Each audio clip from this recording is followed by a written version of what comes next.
Small businesses have had to adjust big time during the pandemic. But what changes have to be made if you rely on craft fairs and other large gatherings to sell food?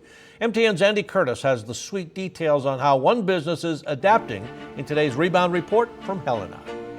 Kind of a combination of trial and error and then online resources.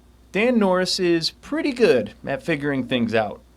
That's true when it came to his home-based chocolate company, Bear Base Camp, and now steering that business through the pandemic. It's just a matter of, how much dedication and effort and expense do you want to pour into it to get going. And, fortunately, I wasn't shy for that.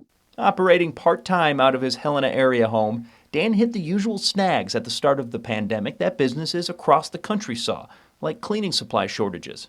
That is not so much of an issue now, but a problem still remains. The biggest hurdle is just trying to figure out, how to substitute the face-to-face interactions because, those in-person events, you can give people free samples and, it's a lot easier to sell a food product when somebody can actually, physically try it and be right there to ask you questions about how you're making it and so forth.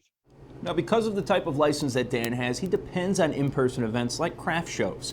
But much like when he was learning how to make chocolate, Dan is now learning from both trial and error and online resources to keep his business moving forward.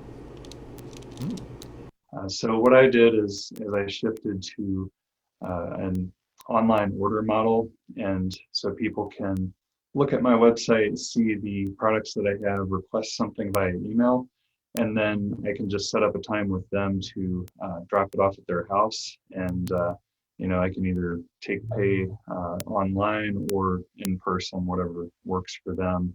So that's been enough to, at least keep me sustainable over the last year. Hopefully that will change for the better as we move forward. But if not, Bear Base Camp will adjust. Reporting in Helena, Andy Curtis, MTN News.